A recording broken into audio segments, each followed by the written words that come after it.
Olá, meus irmãos, a paz do Senhor Jesus. Nós louvamos a Deus pela gloriosa oportunidade de podermos nos dirigir a vocês, pela vida, pela saúde e por podermos, de alguma forma, contribuir para o crescimento do nosso povo. Hoje nós estaremos iniciando os estudos da lição de número 9, aula essa que presencialmente será ministrada em nossas igrejas no próximo domingo, 26 de fevereiro. E queremos aqui incentivar os irmãos para que estimulem o nosso povo a buscarem a Deus em oração, em consagração, para que possamos experimentar este avivamento que está sendo proposto na lição desse trimestre, Aviva a Tua Obra, não é?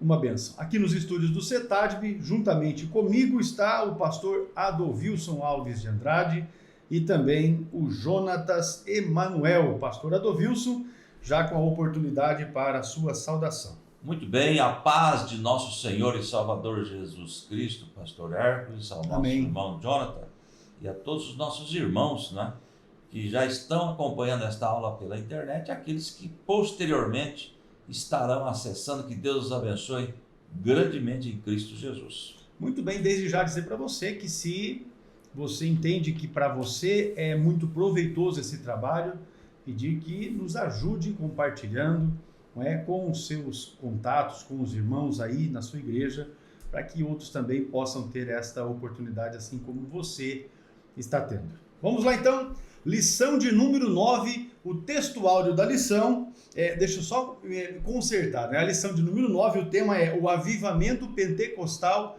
no Brasil. E aí então, o texto áudio da lição está em Atos dos Apóstolos, capítulo 19, nós vamos ler os versículos 5 e 6. A Bíblia diz assim: e os que ouviram foram batizados, diz o texto, em nome do Senhor Jesus. E impondo-lhes Paulo as mãos, veio sobre eles o Espírito Santo e falavam línguas e profetizavam. Veja que o texto de Atos dos Apóstolos, o livro de Atos dos Apóstolos, é uma narrativa dos acontecimentos ali nos primeiros dias da igreja cristã, porém nós também temos nele doutrinas bíblicas, especialmente aquelas que sustentam o nosso ensino pentecostal. E aqui esse texto fica muito evidenciado, esse sentido nós vamos falar também novamente enquanto estaremos estudando essa lição. A verdade prática diz o seguinte: Deus derramou o grande avivamento pentecostal no Brasil. Ele pode avivar mais uma vez o seu povo. Nesse sentido, então, devemos orar ao Senhor, dizer: Senhor, faz outra vez, faz de novo. Assim como o Senhor já fez ao longo da história da igreja, da história do povo de Deus, pedir ao Senhor que faça novamente esta obra gloriosa, porque carecemos, não é? Carecemos deste envolvimento com o Espírito Santo do Senhor. Vamos então para a leitura bíblica em classe. O texto da leitura bíblica em classe é exatamente o texto de Atos dos Apóstolos, capítulo de número 19, versículos de 1 a 7, que eu convido você para acompanhar através da sua revista ou ainda através da sua Bíblia, caso você não possua o exemplar da revista aí da EBD. Este aqui, ó, Aviva a Tua Obra. Amém? Vamos lá então com o pastor Adovilson, a leitura deste trecho da Palavra de Deus. Muito bem, Atos 19, verso 1. E sucedeu que, enquanto Apolo estava em Corinto, Paulo, tendo passado por todas as regiões superiores, chegou a Éfeso e, achando ali alguns discípulos, disse-lhes: recebestes vós já o Espírito Santo quando crestes? E eles disseram: nós nem ainda ouvimos que haja Espírito Santo. Perguntou-lhes então: em que sois batizado então? E eles disseram: no batismo de João. Mas Paulo disse: certamente João batizou com o batismo do arrependimento, dizendo ao povo que cresce no que após ele havia de vir, isto é, em Jesus Cristo. E os que ouviram foram batizados em nome do Senhor Jesus. E impondo-lhes Paulo as mãos, veio sobre eles o Espírito Santo e falavam línguas e profetizavam. Estes eram, ao todo, uns 12 varões. Maravilha. Esse texto de Atos, capítulo 19, os versículos que nós acabamos de ler, de 1 a 7, ele nos dá uma base muito importante a respeito da nossa doutrina pentecostal.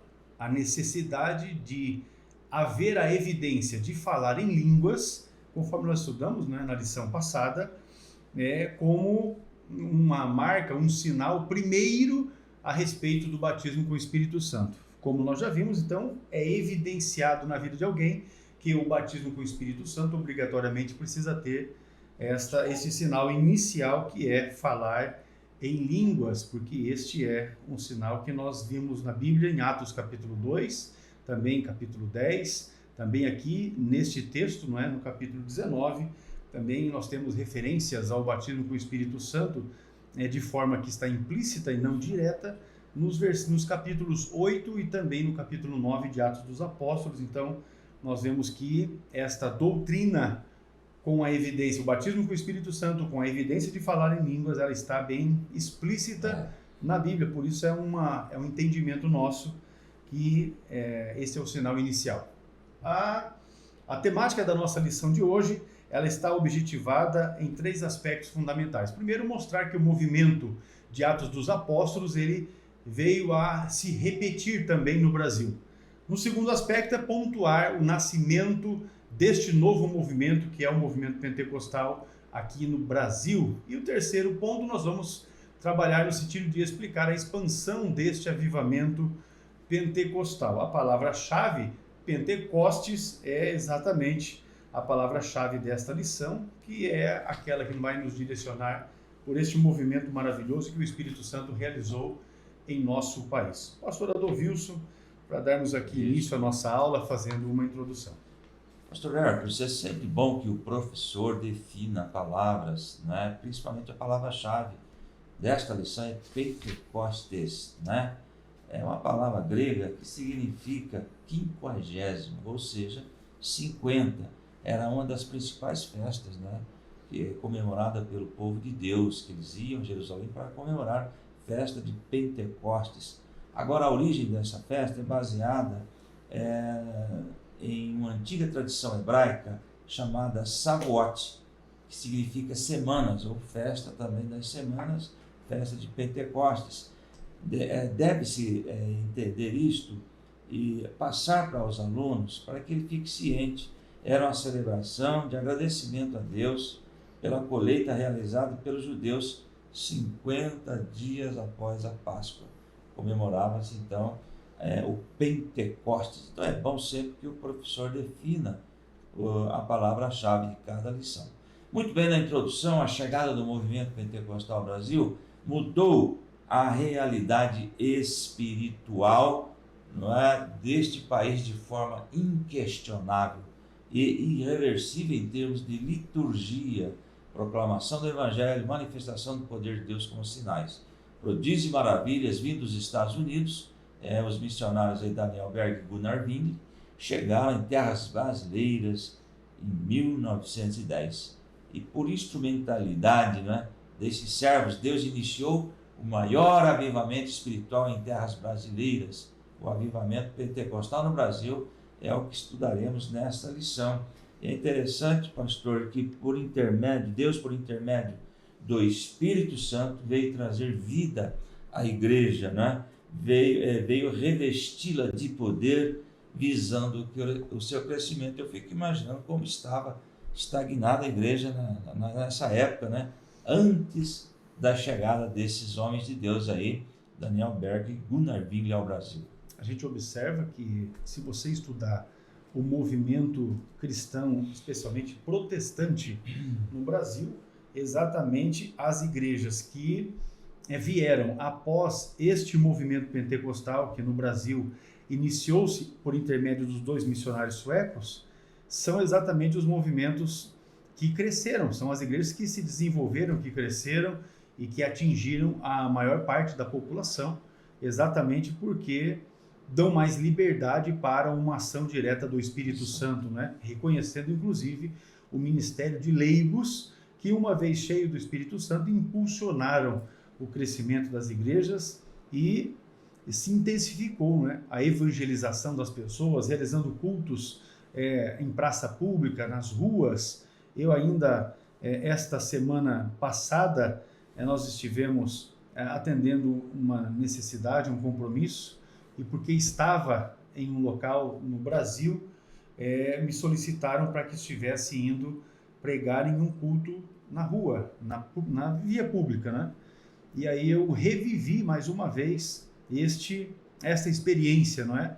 Em nossa vida, de poder estar na rua evangelizando, conversando com as pessoas ali que eram transeuntes, que passavam, e poder falar também da palavra de Deus, pregar na rua. A Assembleia de Deus, ela cresceu assim, com os cultos domésticos, nas casas dos irmãos, ela se estabeleceu, na nossa cidade mesmo aqui, a nossa igreja Assembleia de Deus começou na sala da casa do pastor Eufênios Mialik. Então é uma história bonita. De repente, um pouco mais para frente em nossa aula, nós vamos contar alguma coisa a respeito desse trabalho. Mas a gente percebe isso, não é? É que as igrejas tradicionais, as igrejas históricas, não estavam mais tendo este poder de alcance. E o Espírito Santo, então, moveu o coração de Daniel Berg, de Gunnar Wingren, e depois deles, né, outros missionários de outras partes do mundo estiveram aqui no Brasil e somaram com os dois no sentido de levar o Evangelho para todas as regiões do país. E nós louvamos a Deus, porque o nosso Paraná foi alcançado, e você, da onde você está, certamente também, de alguma forma, estando na Assembleia de Deus ou de repente em um outro ministério pentecostal, também tem a influência direta deste mover de Deus por intermédio de Daniel Berg e Gunnar Wingren. Isto. Vamos para o tópico 1, você que está com a sua lição em mãos. O movimento de Atos se repete no Brasil. E lá o primeiro tópico, o subponto 1, Pentecostes entre os salvos. Em Atos 19, 2, há uma pergunta do apóstolo Paulo para os discípulos em Éfeso. Olha a pergunta do apóstolo Paulo: recebestes vós já o Espírito Santo quando crestes? Pastor, eu estava agora, neste momento, não tinha marcado nada aqui sobre este assunto, e eu creio que o Espírito Santo, ele que está na direção das nossas vidas, desta aula inclusive. Recebestes vós já o Espírito Santo quando crestes? É uma pergunta que poderia ser feita hoje, no ano de 2023, que tem muita gente que não ouviu falar ainda, pastor, do batismo no Espírito Santo. Isto é uma realidade até no meio dito pentecostal, que em algumas situações não se prega mais sobre o batismo no Espírito Santo. E essa pergunta ela é bem atual. Até trouxe aqui na versão transformadora, Atos 19, 2, ele lhes perguntou: vocês receberam o Espírito Santo quando creram? Não, responderam eles, nem sequer ouvimos que existe o Espírito Santo. Então, olha bem, nós podemos contextualizar isto no nosso meio. Tem pessoas que ainda não ouviram falar sobre a questão do batismo no Espírito Santo, certo? E lá, vamos continuar a leitura, diz lá, essa pergunta também pode ser feita assim: tendo crido, recebeste o Espírito Santo? E também recebeste já o Espírito Santo depois de crestes? As modalidades da mesma pergunta se revelam um fato de acordo com o contexto de Atos capítulo 19, versículo 1 a 7, e diz que os discípulos de Éfeso foram batizados em nome do Senhor Jesus, isto é, batismo em águas, não é? Do Senhor Jesus, e olha lá, foram batizados em nome do Senhor Jesus, isto é, já tinham fé salvífica, não é? Eu escrevi aqui, ou seja, o batismo em águas é diferente, é distinto do batismo no Espírito Santo. E já tinham a fé salvífica. Em seguida, receberam o batismo no Espírito Santo por imposição de mãos.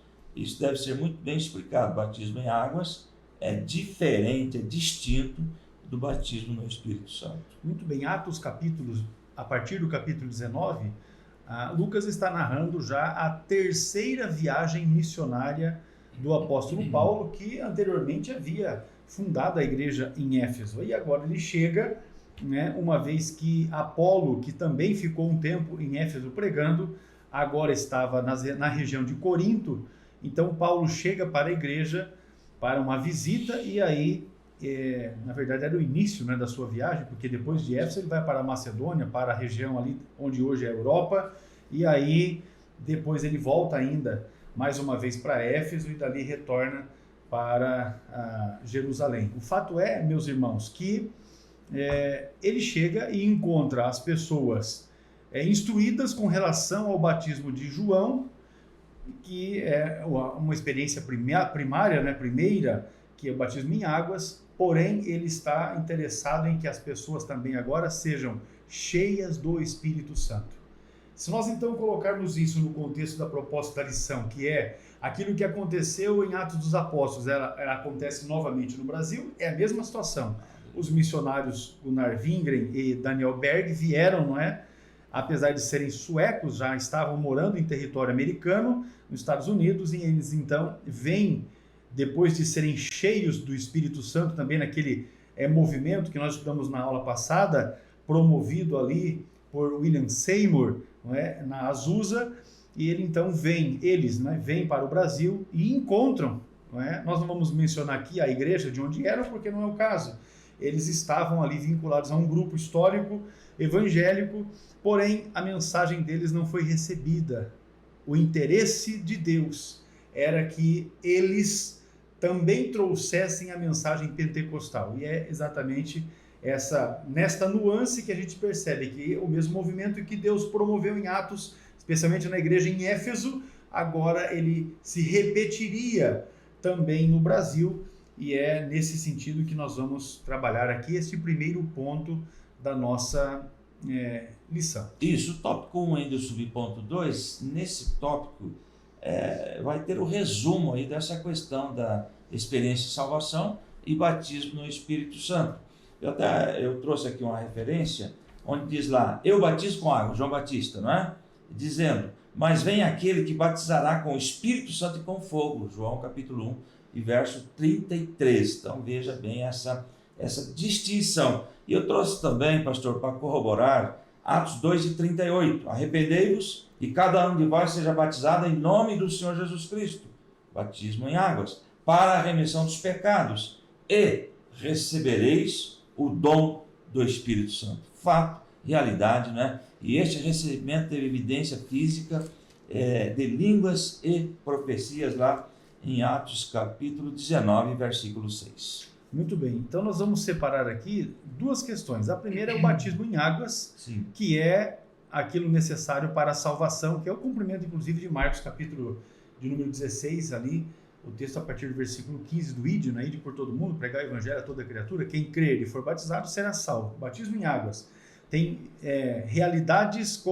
vinculadas com a salvação. O batismo com o Espírito Santo, esse é um revestimento do poder que vai fortalecer o crente para o exercício da missão, para cumprir exatamente essa missão. Por isso nós entendemos que é extremamente necessário que o crente atualmente seja batizado, assim como foi a partir do relato que temos de Atos dos Apóstolos, batizado com o Espírito Santo e com fogo, porque isso será um revestimento que vai lhe auxiliar para realizar a obra do Senhor Jesus. O texto de Atos capítulo 19, o versículo 6, Paulo chegou, impôs as mãos e veio, diz o texto, e veio sobre eles o Espírito Santo, e falavam línguas e profetizavam. Então, a imposição de mãos de Paulo, que necessariamente não é obrigatório, né? Alguém diz, não, quer dizer então que para receber o Espírito Santo tem que haver imposição de mãos? Não tem, até porque os outros textos nós vamos observar que não há isso, e a história também nos mostra que tem pessoas que enquanto caminhavam para sua casa,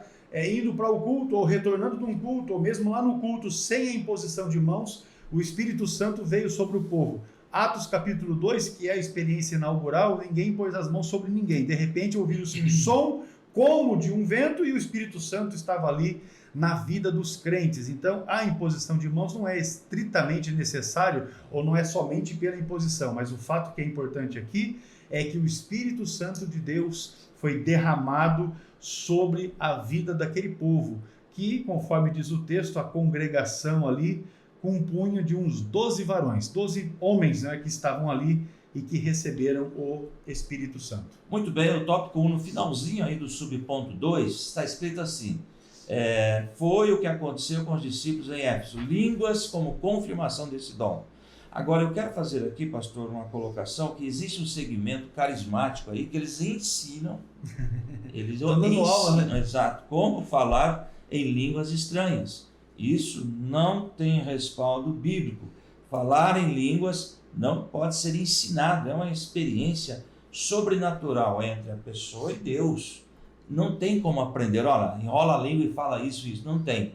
Mas existe aí um segmento que diz que eles orientam, ensinam como falar em línguas estranhas. Daí é uma língua estranha mesmo. Com certeza. Que não algo tem muito estranho. Na Bíblia Sagrada. Muito bem, o ponto de número 3 ainda, nesse primeiro aspecto da nossa lição, trata a respeito de ser chamados por Deus. Falando em uma referência, obviamente, a Daniel Berg e Gunnar Wingren. Este movimento que nós estamos acabando de ver aqui em Atos 19, ele também aconteceu no Brasil e os chamados para isso foram exatamente Daniel Berg e Gunnar Wingren. Diz o texto que pela direção de Deus, os dois missionários suecos chegaram ao Brasil em 19 de novembro de 1910. Quando você estuda a respeito do movimento pentecostal, da Assembleia de Deus, a história da Assembleia de Deus, mesmo se você, e eu vou fazer aqui uma recomendação, se você quer se aprofundar em relação a este tema, adquira um livro da CPAD, o Diário dos Pioneiros, e aí você vai verificar ali relatos, Nós vamos ler aqui hoje alguns dos relatos de episódios que marcaram o início da nossa Assembleia de Deus no Brasil, mas você vai ter relatos que vão evidenciar a ação de Deus na vida de Daniel Berg, de Gunnar Wingren e na vida daqueles primeiros crentes que constituíram a nossa Assembleia de Deus. Obviamente que numa aula de 1 hora, nós não vamos conseguir aqui apresentar este aspecto histórico e tudo aquilo que a lição propõe, mas eu faço essa recomendação, Não é um livro que custa muito dinheiro, mas você consegue inclusive comprar na CPAD ali parceladamente, adquira esse material, tenha na sua casa, especialmente se você é membro da Assembleia de Deus, para que você conheça a história e especialmente o esforço, a dedicação que houve na vida desses dois missionários, Porque a história foi muito linda de como Deus trabalhou na vida de ambos, porque você imagina, eles não conheciam o idioma português. Como vir para um país que tem um idioma que não é o que você fala, e começar um trabalho missionário, a evangelizar. Então, veja as dificuldades que eles enfrentaram, porém, de forma muito inteligente, com a sabedoria que o Espírito Santo de Deus concede, e eles também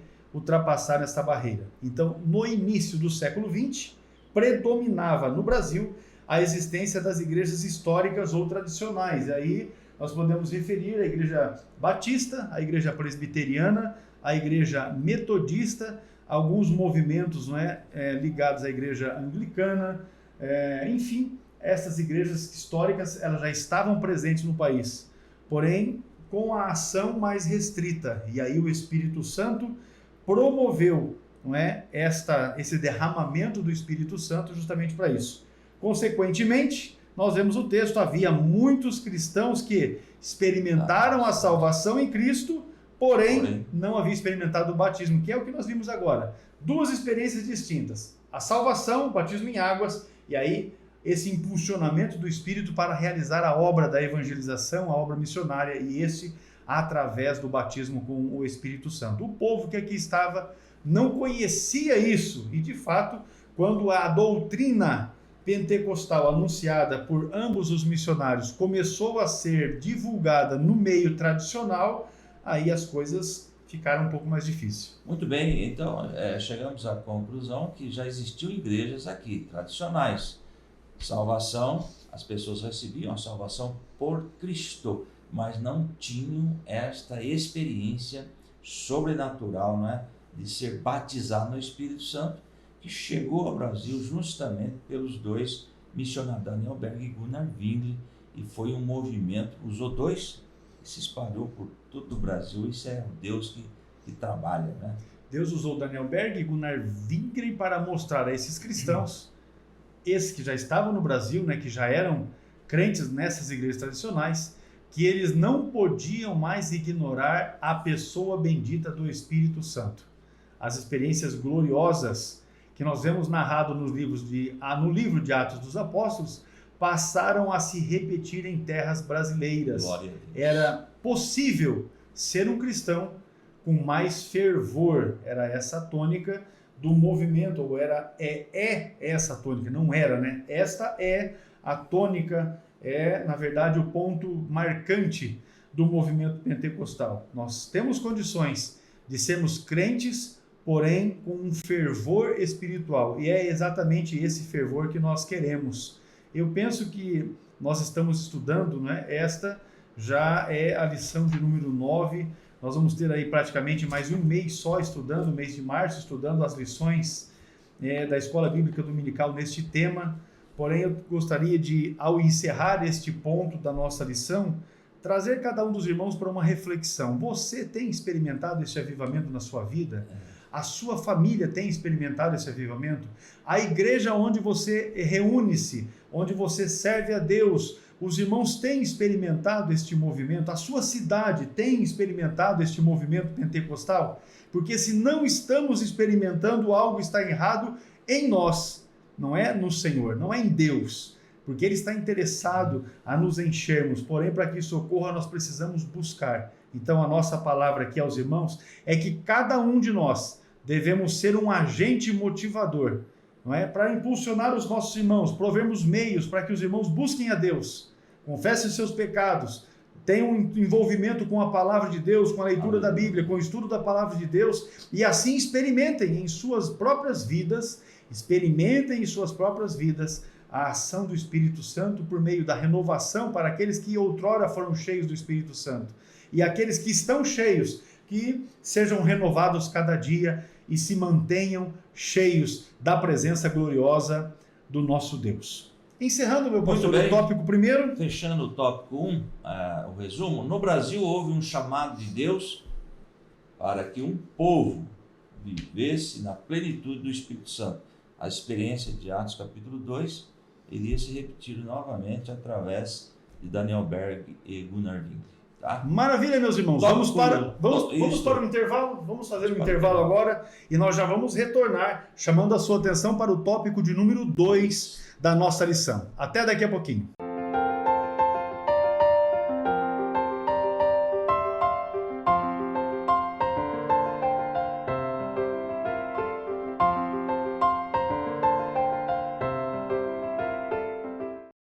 O CETADB é o centro teológico mais próximo de você. O aprendizado é monitorado por obreiros através de material autodidático e você pode estudar por extensão com um custo acessível. No CETADB você tem os cursos de nível básico, médio e avançado. Informe-se no site www.cetadb.com.br ou no telefone 43 3426 0003. Seja um aluno do centro teológico que mais cresce no Brasil. CETADB é o ensino teológico além das fronteiras.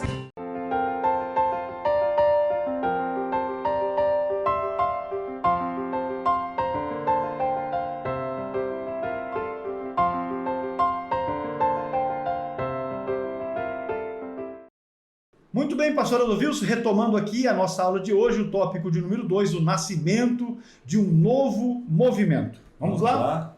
Então, você que está com a sua lição em mãos, tópico 2 e subponto 1, a pregação do avivamento pentecostal. A pregação dos missionários chamou a atenção das igrejas tradicionais, né? E causando incômodo e preocupação. Eles não foram bem aceitos pelos pastores das igrejas históricas. Aí tem um nome muito conhecido na Assembleia de Deus, que é a irmã Celina de Albuquerque, membro de uma igreja tradicional, aceitou a mensagem do batismo do Espírito Santo e tomou a decisão de ficar em casa, orando a Deus para que Ele confirmasse se aquela doutrina estava correta. Este é o caminho. Eu marquei aqui, Celina Albuquerque e Maria de Nazaré foram as primeiras a declarar que aceitavam a promessa registrado em Atos capítulo 2, 17 e 18, e acontecerá que nos últimos dias, diz o Senhor, que derramarei do meu espírito sobre toda a carne, vossos filhos e vossas filhas profetizarão, vossos jovens terão visões, e sonharão sonhos, e vossos velhos também. Até sobre os servos e sobre as minhas servas derramarei o meu espírito naqueles dias e profetizarão. E eu trouxe aqui um detalhe: a 1h da manhã do dia 8 de junho de 1911, em sua residência na rua Siqueira Mendes, 79, Celina Albuquerque foi a primeira pessoa do solo brasileiro a ser batizado no Espírito Santo. Estava confirmada a verdade pregada pelos missionários que anunciavam um novo batismo. Foi algo marcante na igreja aqui no Brasil, através dessa irmã, a mesma irmã Celina de Albuquerque. Aceitou a mensagem e pediu a comprovação, e Deus, através de Cristo, batizou no Espírito Santo. Enquanto você está falando, eu não tenho a anotação nesse sentido aqui, certo, mas eu pensei a refletir no zelo que a irmã Celina teve, porque ela foi a primeira pessoa a ser batizada com o Espírito Santo.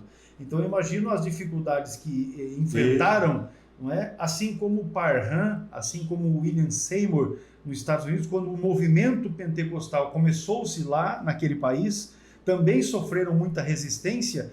E aí eu faço a ideia, irmã Celina, dentro de uma igreja batista, recebendo o batismo com o Espírito Santo, falando em línguas estranhas, que para a igreja da época era algo novo, certamente não foi muito bem aceito. Porém, ela, em oração, buscou confirmação de que se aquilo mesmo, aquela doutrina, ou seja, o falar em línguas, com o batismo com o Espírito Santo, com a evidência inicial de falar em línguas, se aquilo mesmo era de Deus.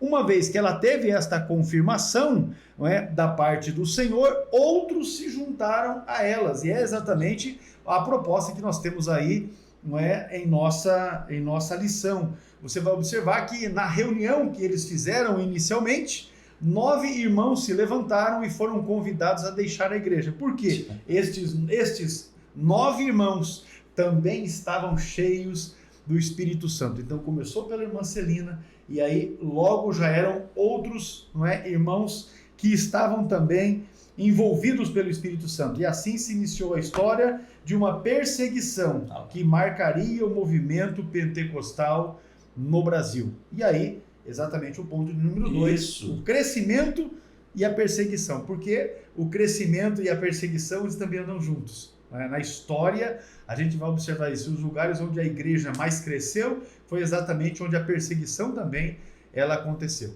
Pastor, antes de entrar nesse tópico 2, o subponto 2, eu trouxe aqui um subsídio. Os primeiros batismos começaram a realizar batismos, né? Eram feitos todos em segredo, geralmente às 11h da noite, pois não havia nem templo e nem tanques batismais, né? E prossegue. Mas um dia criaram coragem, anunciaram um batismo público à beira-rio. Isso deu tempo para que o inimigo se preparasse. Vieram então várias centenas de homens, e pensando que com a violência poderiam impedir o ato sagrado. O líder veio à frente carregando uma cruz. Os poucos crentes que estavam reunidos compreenderam o perigo naquele momento e temeram que o sangue fosse derramado. Zwingli procurou ler a Bíblia, mas foi impedido na hora do batismo. Procurou outra vez, mas o líder tirou um punhal e se preparou para lançar sobre ele. Olha a situação. E neste momento a irmã Celina interveio, tá? Colocando entre os dois, e esse gesto salvou a vida. Então veio a inesperada providência de Deus. O Senhor fez com que outro católico, pessoa idosa, respeitável, se impusesse a gritar: chega, deixe eles que tenham a sua cerimônia. O líder do grupo intentava concretizar a ameaça, mas sem o mesmo ímpeto. Foi contido pela palavra do missionário: eu faço somente o que Deus quer. E mesmo sob os riscos que continuavam, o ato se realizou e Deus deu livramento. O primeiro batismo em águas ocorreu. Toda essa situação, quase que há derramamento de sangue, mas não desistiram e o batismo aconteceu. Muito bem. Ainda nós temos um relato de Mosqueiro, né? Os registros mostram que em Mosqueiro, que é uma região no interior do estado do Pará, uma casa de pregação foi cercada e apedrejada. Os crentes tiveram então que sair, para poder se proteger. O nosso pastor aqui é o pastor Daniel Salles Ascioli, que é o nosso pastor presidente na igreja em Apucarana.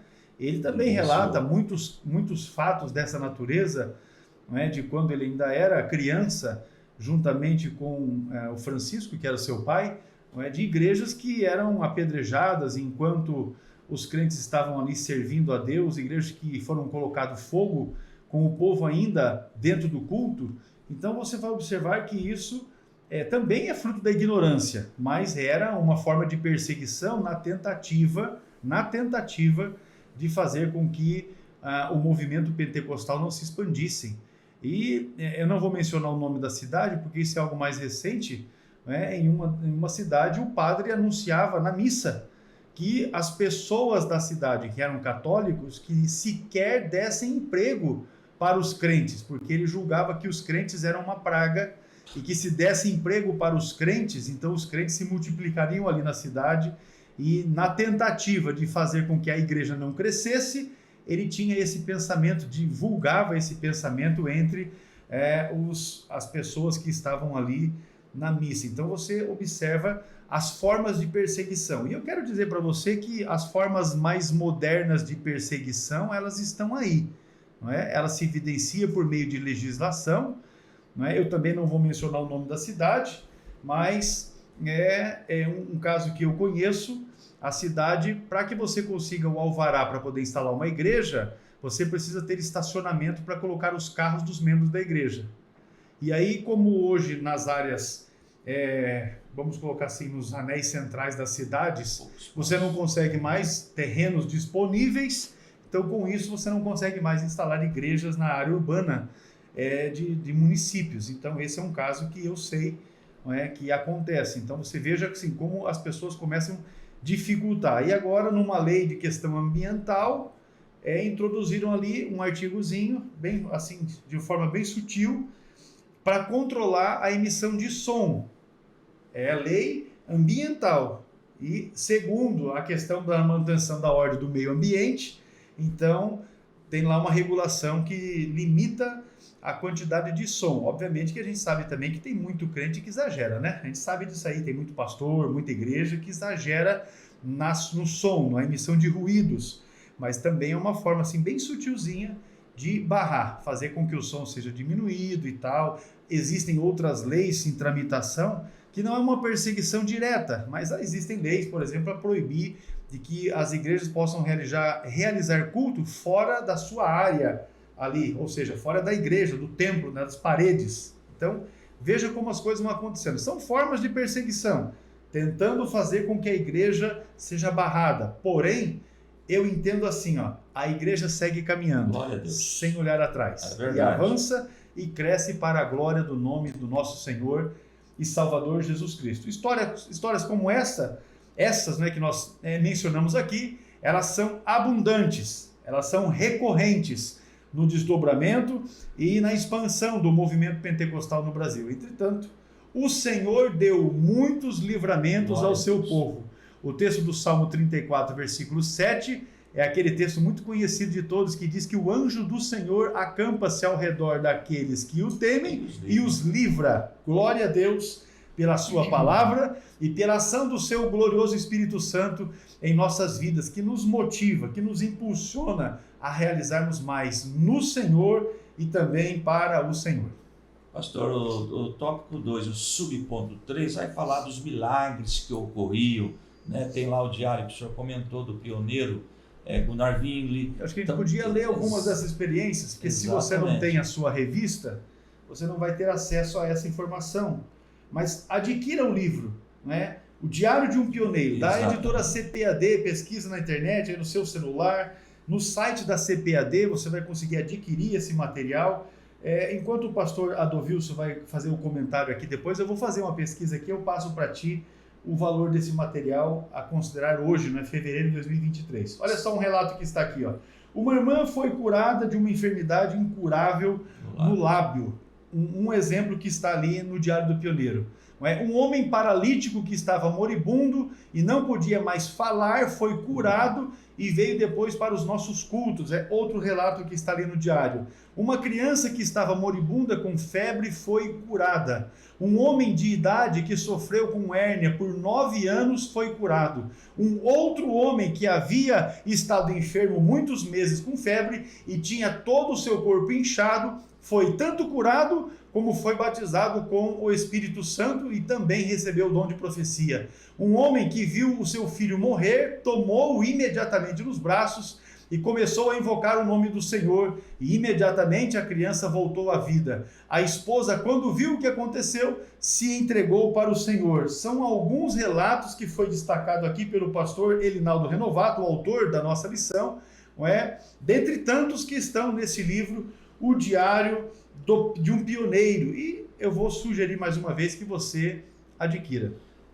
Portanto, queridos irmãos, o avivamento ele é acompanhado de milagres, né? Isso é fato, é realidade aí que aconteceu, registrado na história.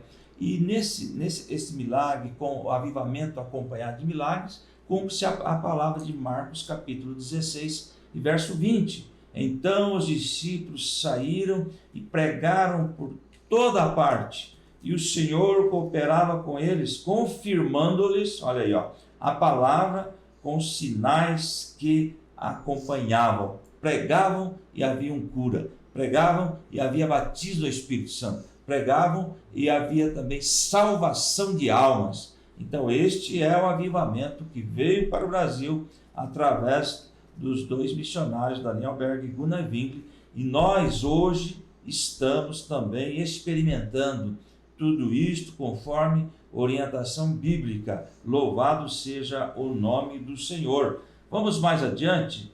Ainda o texto já chegou no final do tópico número 2, pastor. Muito bem. O livro O Diário de um Pioneiro, eu fiz uma pesquisa rápida aqui, na faixa de entre 120 e 140 reais você consegue adquirir nos diversos sites que tem à disposição aí para venda, também no site da CPAD. Então adquira, certamente vai ser aí algo que vai proporcionar a você um crescimento. Uma outra sugestão que eu quero dar aqui, se você deseja ler a respeito de avivamento, do poder que há na oração, adquira também um livro que é muito abençoador para a vida de quem quer que seja, exatamente Os Heróis da Fé. Também é um livro da editora CPAD, Heróis da Fé, tem ali a história de 20 homens que foram vultos, pessoas de destaque na história da igreja, tanto a história antiga da igreja como na história moderna também, pós-moderna, né? Que impulsionaram a sua época, o seu tempo, por meio da oração, da pregação da palavra de Deus, da genuína pregação da palavra de Deus,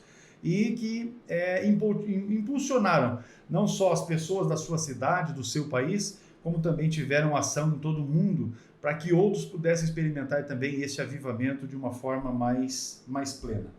O nascimento do novo movimento no Brasil teve pregação pentecostal, crescimento, perseguição e curas divinas. Ou seja, se você ler a Bíblia, ali em Marcos capítulo 16, você vai observar exatamente isso. A verdade é que o Senhor, diz a Bíblia, cooperava com aqueles primeiros crentes cada dia, e assim também é atualmente. Se você se dispuser em fazer a obra do Senhor, tenha certeza, você terá a cooperação, ou seja, o Senhor vai operar junto com você para que a obra dele aconteça e tenha alcance, não é, para a glória do nome de Jesus. Ponto de número 3, pastor, isso. A expansão do avivamento pentecostal. Vamos avançando. Você está com a sua liçãozinha, tópico 3 agora, e o assunto é a expansão do avivamento pentecostal e um modelo centrífugo, não é? O avivamento espiritual fez, né, com que a nossa igreja no Brasil buscasse um modelo de crescimento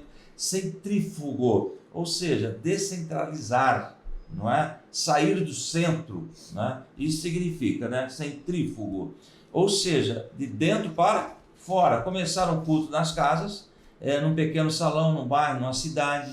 Os pentecostais evangelizavam pelas ruas, casas, escolas, hospitais, e mais adiante os irmãos buscavam um local mais amplo para atender a expansão da obra. E o Senhor salvava, curava, batizava no Espírito Santo. Isso que o pastor falou pode falar. É algo interessante. Ele falou, e nós vamos aqui através do versículo da Bíblia. lá em Marcos 16:15, e disse-lhe: vão pelo mundo todo, pregue o evangelho a todas as pessoas. Então é o ID de Jesus, é a igreja realizando a sua obra. Sempre nós falamos assim, pastor, a igreja que não faz evangelismo e missões não está cumprindo seu papel sobre a terra. Muito bem. Deixa eu dizer algo aqui para os irmãos, para fazer uma aplicação a respeito disso que o pastor acabou de falar, que começavam no pequeno salão, ali num bairro e tal, realizavam os cultos nas ruas, nas casas, nas escolas, nos hospitais e tal. Não é novidade para os irmãos, que eu já falei isso muitas vezes. Quando me converti na Igreja Metodista do Brasil, aqui na cidade de Apucarana. E eu tomei conhecimento de uma história que envolve a Assembleia de Deus na cidade. Eu já mencionei nesta aula de hoje o pastor Eufêmios Mialik, que ele tinha na sua ascendência russo, ele estava no Brasil e aqui em Apucarana, começou a Igreja Assembleia de Deus na sala da sua casa. Conforme o trabalho foi crescendo, foi adquirido um terreno, onde hoje é a nossa sede da igreja aqui em Apucarana. Mas enquanto não se construiu a sede para o povo poder se reunir, a história mostra isso. Eu vi relatos lá, enquanto estive na Igreja Metodista, que o pastor Eufêmios, ele alugava o salão da Igreja Metodista, ou seja, o templo da Igreja Metodista, que é o mesmo que está até hoje aqui na cidade, e os cultos aconteciam ali no templo da Igreja Metodista às 3 horas da tarde. Então, os assembleianos iam para o templo da Igreja Metodista, faziam o seu culto às 3 horas da tarde, e foi assim pelo tempo que foi necessário até que a igreja fosse edificada e os irmãos, então, assembleianos, pudessem estar reunidos no seu novo templo, que para os padrões da época era um templo muito grande. Para os padrões da época era um templo muito grande, obviamente depois ficou obsoleto. Hoje nós temos uma grande igreja, 3 vezes maior do que aquela, ou até mais. Mas, enfim, para aquele momento foi exatamente algo extraordinário. E você vê a ação do Espírito Santo. A Igreja Assembleia de Deus hoje, em nosso campus, se eu não estou muito errado, são 32 congregações. É isso mesmo, 32, chegando às 30 isso. Agora. Então você veja assim como a coisa acontece, né? A expansão da igreja, e teve o seu início exatamente no aluguel do templo da Igreja Metodista aqui em nossa cidade. O fato é que o trabalho cresceu muito, expandiu bastante, nós temos um ministério hoje muito grande. Tivemos agora recente uma reunião do ministério aqui, a igreja estava praticamente lotada, não é, pelos nossos irmãos obreiros e obreiras aqui no campo de Apucarana. Pastor Adeus. Muito bem, o tópico 13, o subponto 1 ainda, o modelo centrífugo. O avivamento pentecostal foi crescendo de maneira nunca visto em nosso país. Agora estava acontecendo o que Jesus prometeu. Olha lá, esse texto muito conhecido.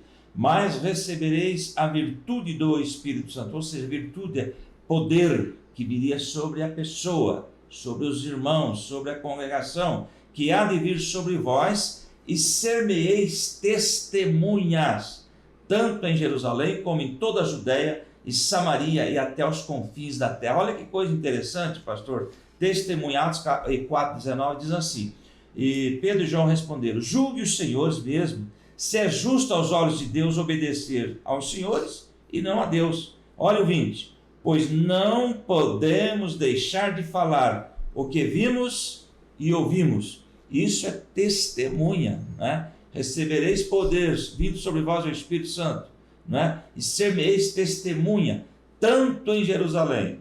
Pastor, alguém diz assim: vamos pregar primeiro em Jerusalém, depois nós vamos lá para a Judéia, depois para Samaria. Mas o texto diz assim: vamos pregar, olha lá, testemunha, tanto em Jerusalém, toda a Judéia, Samaria e até os confins da terra. Ou seja, ao mesmo tempo, um grupo trabalhando na região, outro na cidade toda, outro fora da cidade, outros estados e até fora do Brasil, simultaneamente pregando o Evangelho. Muito bem, o crescimento acentuado é o último tópico que nós temos aqui, o último ponto, né, desse tópico 3. E ele diz que o movimento pentecostal no Brasil não cresceu porque buscavam pessoas em outras igrejas. Aquilo que nós chamamos, não é, no meio evangélico, que é pescar em aquário. Não é? Então, o crescimento do movimento pentecostal não se deu por isso, mas cresceram e crescem exatamente porque evangelizam e discipulam aquelas pessoas que nos cultos aceitam a Jesus, reconhecem a Jesus como seu Senhor e como seu Salvador, aqueles que creem no Evangelho de Jesus Cristo. Aí há um dado, não é, a respeito do IBGE, dizendo que em 2010 os evangélicos eram constituídos de aproximadamente 42 milhões de pessoas dessa fração, né, dessa quantidade. Hoje aproximadamente 26, 27 milhões são membros da Igreja Assembleia de Deus. Deste número, a esmagadora maioria então é de tradição pentecostal, com certeza.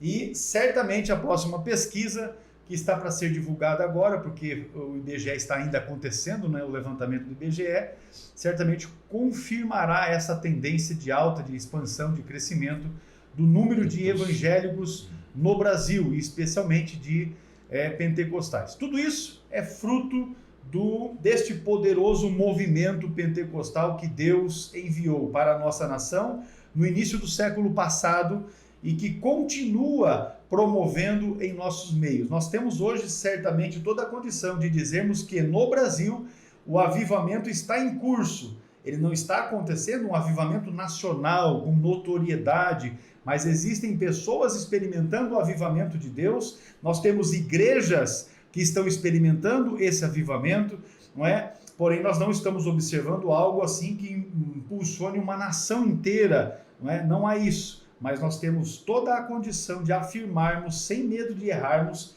e sem medo de sermos felizes, que o avivamento de Deus acontece, porque aquele que busca, recebe. A Bíblia ainda diz, pedi e ser-vos-á dado, buscai e encontrareis, batei e a porta se abrirá. Enquanto tem pessoas pedindo, buscando e batendo, essas pessoas estão recebendo, elas estão sendo atendidas, não é? As portas estão se abrindo e aqueles que buscam renovação estão sendo renovados. Pastor, uma boa notícia. Evangélicos devem ultrapassar os católicos no Brasil a partir do ano de 2032. Os números constam em estudo do demógrafo José Eustáquio Alves, professor aposentado da Escola Nacional de Ciências e Estatísticas do IBGE. Segundo o especialista, o número de brasileiros adeptos da religião evangélica cresce em média 0,8% ao ano desde 2010, enquanto que a quantidade de católicos diminui 1,2% no mesmo período. Com isso, a progressão geométrica aponta que para cada uma das duas religiões corresponde a cerca de 40% da população em 2032. O fato é que o Espírito de Deus está trabalhando, está ocorrendo sim um avivamento em nosso meio e o número de evangélicos de salvo em Cristo Jesus está aumentando dioturnamente. Louvado seja o nome do Senhor por isto. Muito bem, então, a sinopse aqui do nosso ponto de número 3, que fala sobre a expansão do avivamento pentecostal, é exatamente essa. Houve um modelo de crescimento centrífugo e, por isso, o movimento pentecostal obteve um crescimento acentuado. E é exatamente essa descentralização que promove o crescimento das nossas igrejas atualmente. E isso não é só uma tendência dentro das igrejas, não é? Em toda a esfera, não é? Da atividade, inclusive a atividade econômica no nosso país, a descentralização é que promove o crescimento, a expansão, as novas possibilidades, não é? E exatamente esse modelo que o Espírito Santo orientou os nossos missionários lá no início da nossa denominação, a Assembleia de Deus, a adotarem para experimentar então este crescimento. Vamos para a conclusão dos estudos da nossa lição de número 9. Muito bem, concluindo a lição de hoje, antes do avivamento pentecostal em solo brasileiro, o que dominava o cenário religioso era o sistema de doutrina das igrejas históricas que não admitia o batismo do Espírito Santo, com o sinal da evidência de falar em novas línguas, bem como o exercício dos dons espirituais. Essas manifestações espirituais, fundadas na palavra de Deus, temos respaldo para isso, são marcas do verdadeiro avivamento pentecostal no Brasil, e louvado seja o nome do Senhor por isso. Muito bem, nós já estudamos nesse trimestre, com base na lição Aviva a Tua Obra, nós já estudamos a respeito disso e falamos a respeito dos cessacionistas. Desses grupos históricos, não é? A maior parte deles, eles são exatamente cessacionistas, ou seja, eles creem que a ação do Espírito Santo e também os dons espirituais cessaram lá junto com a igreja no primeiro século, com os pais apostólicos. Por isso são denominados cessacionistas. Nós, a Igreja Assembleia de Deus e aqueles que adotaram a doutrina pentecostal, nós não somos cessacionistas. Nós somos, na verdade, continuistas, porque acreditamos exatamente que o Espírito Santo, da mesma forma como atuou na história da igreja, lá no início da igreja nascente, continuou, e há comprovações disso ao longo da história da igreja, a agir na vida de crentes fiéis e continua nos nossos dias também agindo na vida daqueles que dão lugar para que o Espírito Santo de Deus possa atuar.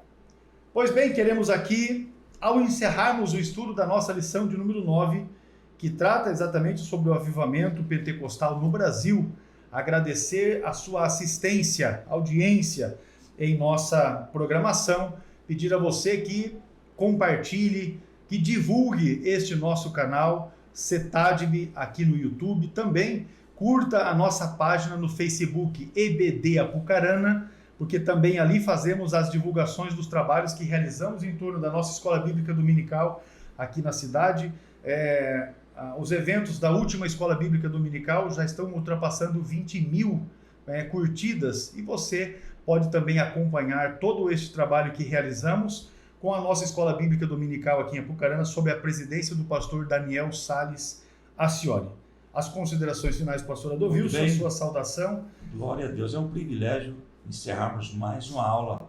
Que Deus abençoe grandemente a cada um de vocês, e lembre-se, vocês orem por nós oramos por vocês, e a vitória é nossa pelo nome de Jesus. Amém, Deus os abençoe a todos.